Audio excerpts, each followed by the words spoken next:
Salam əziz həmkarlar. Biz bu gün öyrənirik çoxalma və çoxalma orqanları, yəni cinsiyyət sistemi.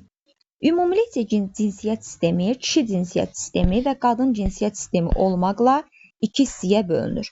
Kişi cinsiyyət sistemi nədən ibarətdir? Kişi cinsiyyət sistemləri bir cür toxumluqdan, yəni xayalardan ibarətdir. Baxın, toxumluqlardan, yəni xayalardan ibarətdir. Deməli, bunların sayı nə qədərdir? 2 ədəddir. Yəni, toxumluqların, xayaların sayı 2 ədəddir. Əlavə olaraq onların qişalarından və axacaqlarından cinsiyyət artımı vəziləri, toxum kisəciklərindən və prostat vəzindən, xayalıq və cinsiyyət üzvündən ibarətdir. Deməli, kişi cinsiyyət orqanı oldu xayadan, yəni toxumluqdan, onların qişalarından, axacaqlarından, cinsiyyət artımı vəzilərindən, toxum kisəciklərindən, bir də prostat vəzindən və xayalıqdan və cinsiyyət üzvlərindən ibarətdir. Baxın, xayaların və artım vəzilərin axacağı açılır sidik kanalına. Ümumilikcə, toxumluqlar, kişi cinsiyyət sistemində toxumluqlar hazırlayır spermatozoidləri və toxumluq qarışıq sekresiya vəzisidir. Daha sonra burada prostat vəzinin sayı təkdir, yəni 1 ədəddir. Çanaq boşluğunda sidik kanalı başlayan sahədə yerləşir. Prostat vəzi maye ifraz edir ki, həmin maye spermatozoidlərin hərəkətini aktivləşdirir və spermatozoidi spermaya çevirir. Ümumilikcə, bu toxumluqlar spermatozoid hazırlanır, gəlir spermatozoidlər toxum kisəciklərinə. Toxum kisəciklərində prostat vəzinin ifraz etdiyi maye ilə qarışaraq spermaya çevrilirlər. 1 sm kubu spermada da 20 milyondan 60 milyona qədər spermatozoid olur. Hər bir spermatozoid ibarətdir. Burada şəklinə baxsaz, ibarətdir bir spermatozoid başçıqdan, boyuncuqdan, bir də quyruq hissədən ibarətdir hər bir spermatozoid və insan orqanizmində ən kiçik hüceyrədir spermatozoid. Daha sonra gəlir qadın cinsiyyət orqanı. Qadın cinsiyyət orqanı nələrdən ibarətdir? Ümumilikcə, xarici və daxili olmaqla qadın cinsiyyət orqanı iki hissəyə ayrılır. Xarici cinsiyyət orqanı, bir də daxili cinsiyyət orqanı. Xarici cinsiyyət orqanlarına qasıq, böyük və kiçik cinsiyyət dodaqları, uşaqlıq yolu dəhlizi, bir də qızlıq pərdəsi aiddir. Daxili cinsiyyət orqanları çanaq boşluğunda yerləşir.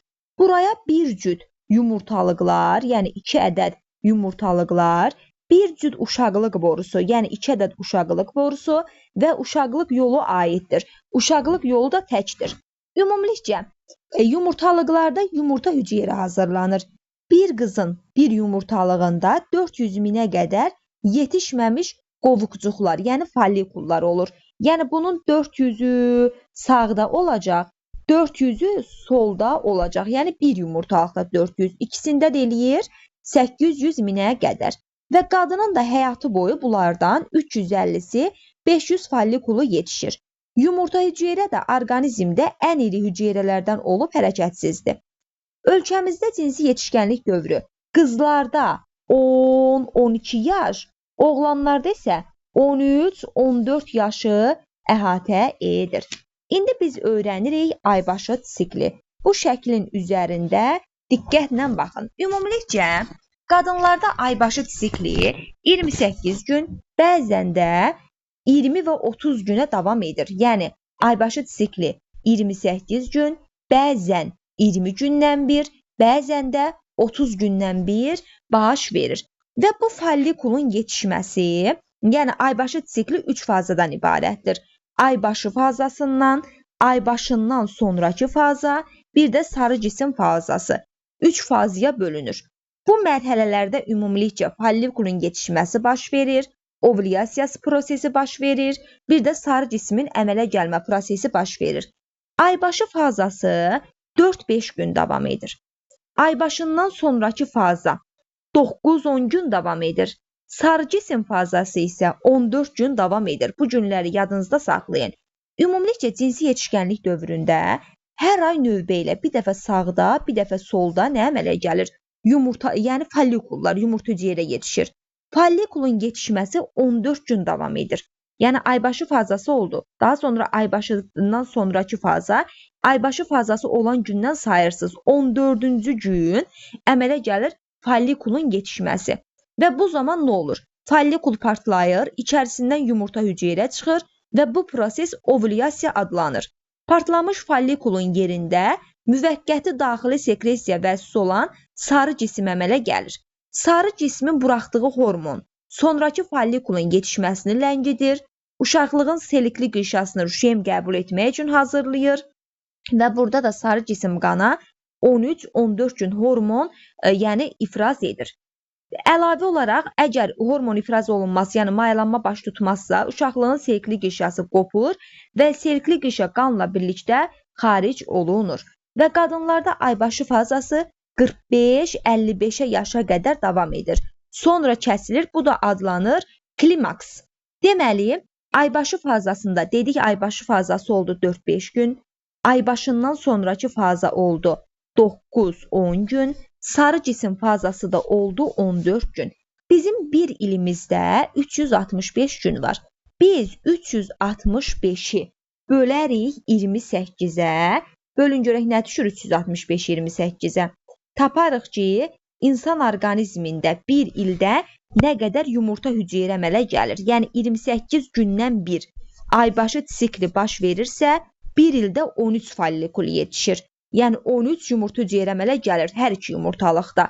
Əgər 20 gündən bir desə, 365-i böləsən 20-yə, tapasan ki, bir ildə neçə yumurta hüceyrə əmələ gəlir.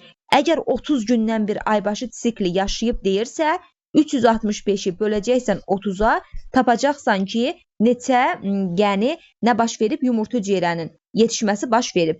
Və bu yumurta hüceyrənin yetişməsi elə aybaşı siklinin sayını göstərir. Məsələn, 28 gündən bir aybaşı sikli baş verirsə, deməli bir ildə 13 dəfə aybaşı sikli yaşayır və 13 dəfə follikul yetişir, ovulyasiya prosesi baş verir. Sağ-sol desə 13-ü böləcəksən 2-yə, birinə 6 düşəcək, birinə 7 düşəcək. Ya sağa 6, ya sola 6. Minimumla, maksimumdan bunu götürə bilərsən. Sonra gəlir əsasən, burada biz bunu dedik, bu hissəni, yəni burada nə yazılıb? Ümumilikcə, yeni doğulmuş qızın hər yumurtalığında. Hər yumurtağında 400 min deyir. Bu da 2 yumurtalığında 800 min olur və bunlardan 350-500'ü ədədi yetişir. Bunu da bilirsiniz. 1 santimetr kubu spermada 20 milyondan 60 milyona qədər nə olur? Spermatozoid yəni olur. Və əlavə olaraq spermatozoid dedik başçıqdan, boyuncuqdan və quyruqdan ibarətdir. Yeni orqanizm uşaqlıq borusunda inkişafa başlayır. Yumurta uşaqlıq borusunda mayalanma baş verir. Yumurta hüceyrə spermatozoiddən böyük olur. Yumurta hüceyrə follikulda hansında yetişir? Əlbəttə ki, follikulda yetişmə baş verir. Uşaqlıq borusunda mayalanma baş verir. Spermatozoid də qamçı olur. Toxumluq qarışıq sekresiya vəzlərinə aiddir. Daha sonra gəlirik mayalanma bətin daxili inkişaf.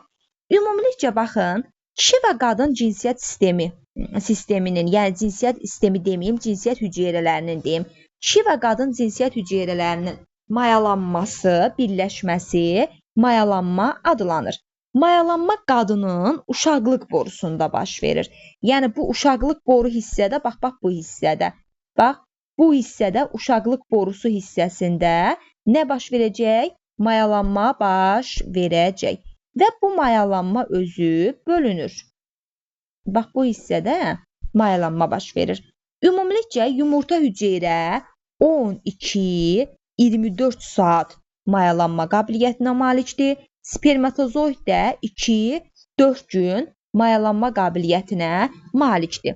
İnsan orqanizmində mayalanma uşaqlıq borusunda başlayır. Yəni, ontogenez uşaqlıq borusunda başlayır. Bu da 2 dövrə bölünür. Embrional dövr və postembrional dövr. Orta hesabla bu embrional dövr 280 gün, yəni ana bətnində olan dövr 280 günü əhatə edir. Bu da bölünür özü 3 mərhələyə. Buradan bir-bir gəlin yazağın. Bölünəcək başlanğıc mərhələsi, daha sonra rüşeym mərhələsinə və döl dövrünə bölünür. Yəni embrional dövr 3 dövrə bölünür. Başlanğıc, rüşeym və döl dövrü. Başlanğıc dövrü mayalanmış yumurta hüceyrə uşaqlıq borusunda bir neçə dəfə mitoz yolla bölünərək çoxhüceyrəli rüşeymə başlanğıc verir. Və 4-5 gün boyunca, bax 4-5 gün boyunca hərəkət edir və axırda gəlir uşaqlığa düşür. Rüşeym uşaqlığa düşür. Uşaqlığa düşən rüşeym 2 gündə burada sərbəst qaldıqdan sonra onun selikli qişasına yapışır, daxil olur və implantasiya prosesi baş verir. Artıq selikli qişya daxil olub implantasiya prosesi baş verəndən sonra rüşeym dövrü başlayır. Deməli, başlanğıc dövr 4-5 gün oldu uşaqlıq borusunda, 2 gündə oldu uşaqlıqda. Olur 6-7 gün başlanğıc dövrü. Gəlir rüşeym dövr. Uşaqlığın divarına yapışdıqdan sonra, implantasiya prosesi baş verəndən sonra rüşeym dövrü başlayır. Və rüşeym dövründə əsasən bölünmə prosesindən əmələ gələn hüceyrələrin bir hissəsi rüşeymin ətrafında qişalar əmələ gətirir. Bu qişa vasitəsilə uşaqlığın selikli qişasına birləşir döl və ana orqanizmi hesabına qidalanmağa çalışır. Burada 2 qişa olur. Bir xovlu qişadır, bir də şəffaf qişadır. Xovlu qişa rüşeymin qidalanmasını və tənəffüsünü təmin edir. Şəffaf qişa isə onu zərbələrdən qoruyur. Və bətin daxilinin 2-ci ayının sonunda, deməli 2 ayda rüşeym dövrü baş verdi. 2-ci ayının sonunda uşaqlığın daxili divarının səthində rüşeym qişalarının, xovlarından və uşaqlığın selikli qişasından cift əmələ gəlir. Cift əmələ gəldi. Deməli, cift 2-ci ayın sonu, 3-cü ayda əmələ gəldi. Artıq cift əmələ gəldikdən sonra burada bətin daxili inkişafın döl dövrü başlayır. Deməli, inkişafın 3-cü ayından başlayaraq xovların bir hissəsindən cift əmələ gəlir. Cift 9-dan çıxırsınız 3-ün, deməli 6 ay cift döl mərhələsi olur. Artıq cift əmələ gələndən sonra deyimdə döl mərhələsi başlayır. Cift özü 3-cü aydan əmələ gəlməyə başlayır, amma 4-cü aydan hormon ifraz edir. Yəni 5 ay, cəmi cümü 5 ay hormon ifraz edir. Burada 6 ay olmur. Niyə 6 ay olmur? 2-ci ayın sonundan 3-cü ayın əvvəlindən əmələ gəlir də 7 ay olur. Yazdığım sevindi. Heç nə olmaz. Yəni döl dövrü 7 ay davam edir. 2-ci ayın sonu, 3-cü ayın əvvəli deyəndə 9-dan çıxırsınız 2-sin, əmələ gəlir 7-si. Deməli, döl dövrü 7-ci aydan nə eləyir? 7 ay davam edir. Daha sonra bunu da bildiniz. Və hormon ifraz eləməyə dedik ki, 4-cü ayından başlayaraq cift hormon ifraz etməyə başlayır. Aha. Daha sonra cift göbək ciyəsi vasitəsilə, baxın, göbək ciyəsi vasitəsilə döl, göbək ciyəsi vasitəsilə ciftə birləşir. Və dölü ciftə birləşdirən bu hissədə verməyib. 3 damar olur. Cəmi cümü 3 damar. Bunun ikisi arteriya damarıdır. Biri də vena damarıdır. Yəni 3 damardan ikisi arteriya, biri vena. Birləşib göbək ciyəsinə əmələ gətirirlər. Deməli, göbək ciyəsi 3 damardan ibarətdir. İkisi arteriya, biri vena. Göbək venası ilə ana orqanizmdən dölə qida maddələri və oksigen gətirilir. Ondan olan karbon qazı isə digər parçalama məhsulları da göbək arteriyası ilə ana orqanizmə verilir. Deməli, bir vena damarı ilə qida maddələri və oksigen gəlir. Çirkli maddələr, zərərli maddələr, karbon qazı da anıya arteriya vasitəsilə keçir. Və hamiləliyin 4-cü ayından cift müvəqqəti daxili sekresiya vəzisi rolunu oynayıb hormon ifraz etməyə başlayır. Cəmi 6 ayda hormon ifraz edir. Çünki 4-cü ayından 9-dan çıxırsan 3-ün qalır 6. Bunun sayəsində hamiləlik dövründə uşağın selikli quşası qopmur və aybaşı siklidə baş vermir. Ümumilikcə, burada dölün məsələn qidalanmasıdır, tənəffüsüdür, ifrazatıdır. Bu ananın qan damar sistemi vasitəsilə həyata keçirilir. Və döl 9 aydan başlayaraq, yəni belə deyim, başa çatır və doğuş dövrü başlayır. Döl ana bətnindən xaric olur. Hələ hamiləlik dövründə ana bətnində ifraz olunan xüsusi hormonlar sayəsində süd vəzilərində süd əmələ gəlir. Doğulduqdan sonra isə uşağın göbək ciyəsi kəsilir. Və əlavə olaraq burada bətin daxili inkişafın 3-cü ayından, baxın, bətin daxili inkişafın 3-cü ayından əmələ gəlir. Bütün orqanlar yəni formalaşır. Cinsiyyətini də təyin etmək olar. 4-5 ayından ürək döyüntüləri eşidir və dölün ürək döyüntüsü ananın ürək döyüntüsündən 2 dəfə çox vurur. Məsələn, ananın ürək döyüntüsü 75-ə bərabərdirsə, dölün ürək döyüntüsü 150-yə bərabər olacaq. Yəni 2 dəfə çox vurur. Əlavə olaraq uşağın doğulması dövründə, uşağın doğulması 9 ay, günlə yazsaq bunu 270-280 gün bitdikdən sonra doğuş dövrü başlayır. Doğuşun başlanması hipofiz vəzinin oksitoksin hormonunun köməkliyi ilə olur. Uşaqlığın əzələli divarı güclü yığılmaya səbəb olur və uşaqlıq divarı yığıldıqca döl uşaqlıq boyundan sonra uşaqlıq yolundan bayıra çıxır. Və doğuşdan 15-20 dəqiqə sonra da nə olur? Cift uşaqlıqdan qopur düşür və ana südü ilə 5 ayına qədər, yəni 5 aylığa qədər yeni doğulmuş uşaq ana südü ilə qidalanması vacibdir. Və burada dövrlər var ki, bu dövrləri də siz əzbər bilməlisiniz. Burada nələr var? Məsələn, bu olur postembrional dövr. Uşaq embrional dövrü bitirdi, keçdi postembrional dövrə. Yeni doğulma dövrü, çağa dövrü. Bu baş verir 4 həftə. Süd əmər dövr, bu baş verir 11 ay. Bağçaya qədər yaslı dövrü, bu 1 yaşından 3 yaşına qədərdir. Məktəbə qədər bağça dövrü, bu 3 yaşından 6 yaşına qədərdir. Məktəb dövrü də ki, 6 yaşından 17-18 yaşına qədər davam edir. Və əlavə olaraq burada var gənclik dövrü. Gənclik dövrü əsasən 17 yaşından 21 yaşına qədərdir. Yetkinlik 22 yaşından 60 yaşına qədərdir. Ahıl 61-dən 75-ə, qocalıq 76-dan 90-a, uzunömürlük də 90-dan sonradır. Bioloji həyat insan orqanizmində də 150 il davam edə bilər. Qızlarda boy artımı 18 yaşa qədər, oğlanlarda da boy artımı 20 yaşa qədər davam edir. Uşaqların əqli və fiziki inkişafın sürətlə getməsi də akselerasiya adlanır. Bu da elmə Kox tərəfindən gətirilmişdir. Akselerasiya müsbət təsir edənlər odur ki, vitamin qəbul edəsiniz, günəş işığında olasınız, idmanla məşğul olasınız, yaxşı qidalanasınız.